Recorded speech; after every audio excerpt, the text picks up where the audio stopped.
ময়দা আটা দেব না, আজ শুধুমাত্র সুজি দিয়ে বানাবো। এখন আমি বেকিং পাউডার দেব।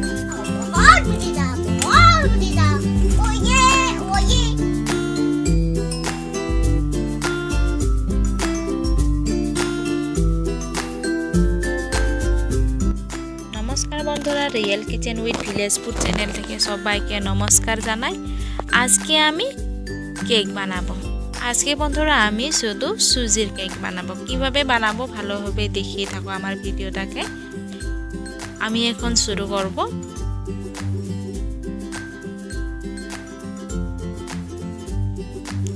এই দেখো আমি 200 গ্রাম মতো সুজি নেব।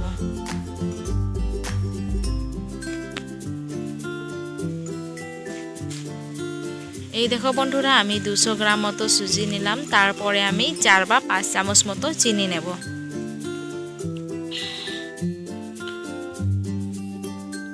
চিনি দেওয়া হয়ে গেছে।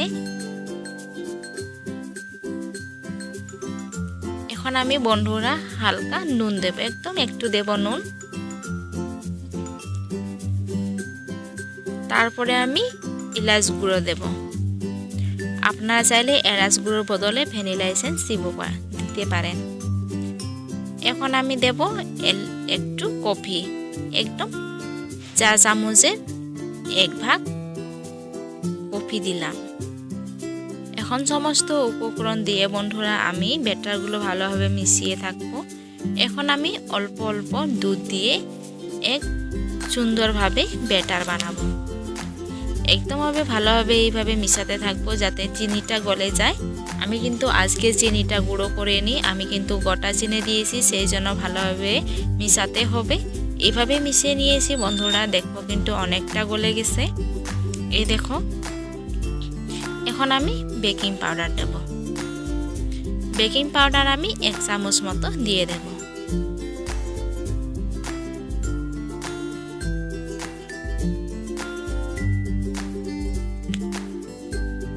বেকিং পাউডার দিয়ে এভাবে আবারও ভালোভাবে মিশিয়ে থাকবো। এখন বন্ধুরা আমি নেমু রস দিব। আমি একটা নেমু নিয়েছিলাম। এখন আমি হালকা নেমু রস চেপিয়ে দেব, একদম একটু দেব।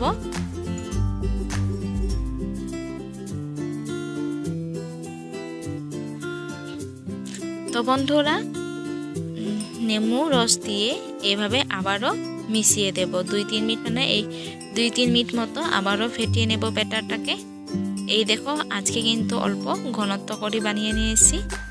আমি কিন্তু চুলায় আগে থেকে নুন বসিয়ে দিয়েছিলাম গরম হওয়ার জন্য, এখনো কিন্তু গরম হয়নি। আমার সমস্ত উপকরণ মিশানো হয়ে গেছে। আমি 5 মিনিট অবধি রেখে দেব। ততক্ষণে নুনগুলো ভালোভাবে আবারও ভেজে গরম করে নেব। আপনারা চাইলে নুন বদলে পানি দিয়েও করতে পারেন, আমি কিন্তু নুন দিয়ে করছি। এখন বন্ধুরা আমি বাটিটাকে একটু সরষের তেল দিয়ে ব্রাশ করে নেব। আজকে কিন্তু আমি অন্য রকমে ব্রাশ করে নেব। আজকে কিন্তু বন্ধুরা আমি সরষের তেল নিয়েছি, সরষের তেল দিয়ে ব্রাশ করে নেব। আপনারা চাইলে সাদা তেল বা ঘি দিয়ে ব্রাশ করতে পারেন। আমি সরষের তেল দিয়ে ভালোভাবে ব্রাশ করে নেব সারা বাটিটাকে।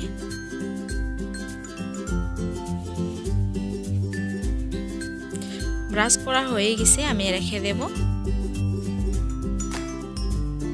তো বন্ধুরা 5-10 মিনিট হয়ে গেছে ব্যাটারটাকে আমি আবারও ভালোভাবে এইভাবে ফেটিয়ে নেব। ফেটিয়ে নেওয়া হয়ে গেছে। আমি এখন বাটিতে ব্যাটারগুলোকে দিয়ে দেব, ভালোভাবে দিয়ে দেব যাতে ভালোভাবে লেগে যায়।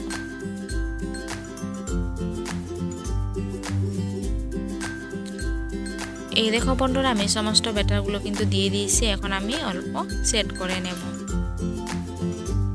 ভালোভাবে সেট করতে দেব। আর কিন্তু বন্ধুরা আজকে আমি পুরো বাটি দিচ্ছি না, আধা করে দিচ্ছি, কারণ অনেকটা ফুলে যাবে, সেই জন্য আমি অর্ধেক করে দিচ্ছি। সেট করানো হয়ে গেছে। আমি এখন বন্ধুরা আমি স্ট্যান্ডের উপরে বসাই দেব। স্ট্যান্ড কিন্তু আমি আগে বসাইছিলাম। এখন আমি একটা বড় গামলা দিয়ে ঢাকা দিয়ে থব 20 বা 25 মিনিট অবধি। তারপরে দেখে নেব। আগুন কিন্তু একদম হালকা করে জ্বালাবো। তো বন্ধুরা আমি এখন দেখে নেব 20-25 মিনিট হয়ে গেছে। ঢাকনাটা তুলে দেখো কেমন হয়ে আছে।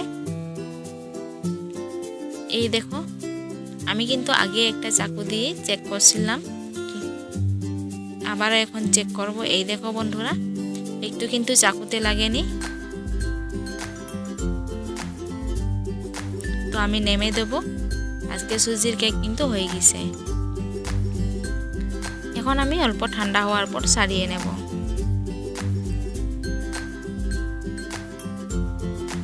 ঠান্ডা হয়ে গেছে বন্ধুরা, আমি একটা থালাতে পাল্টে দেব। এই দেখো কি সুন্দর দেখা যাচ্ছে বন্ধুরা, দেখো কি সফট, কি সুন্দর করে সারিয়ে গেছে, একটু কিন্তু পুড়েনি। এই দেখো কি নরম হয়ে গেছে, সাইডে সাইডে গুলো কি সুন্দর করে গোল্ডেন কালার মতো হয়ে গেছে। আমি এখন আপনাদেরকে কেটে দেখাবো। বন্ধুরা আপনারা এইভাবে বাড়িতে চেষ্টা করুন, দেখবে খুব ভালো লাগবে। এই দেখো আমি কেটে দেখাবো আপনাদেরকে। এই দেখো কি নরম তুলতুলে হয়েছে, চাকুতে কিন্তু কি সুন্দর করে কাটা যাচ্ছে। এই দেখো। তো বন্ধুরা আজকের রেসিপি কেমন লাগলো আমাকে কমেন্টে জানাবেন, আর বন্ধুদেরকে শেয়ার করতে ভুলবেন না। এইভাবে কিন্তু আমি রোজ রোজ নতুন নতুন রেসিপি নিয়ে আসবো। সবাই আমার সাথে থাকুন, আর এইভাবে আমার সাথে সবাই থাকুন। আজকের মতো এখানে শেষ। সবাই ভালো থাকুন, সুস্থ থাকুন, সাবধানে থাকুন। আর আজকের পুরো ভিডিওটা দেখে আমার চ্যানেলটিকে সাবস্ক্রাইব করে দেবেন। ধন্যবাদ। আজকের মতো এখানে শেষ।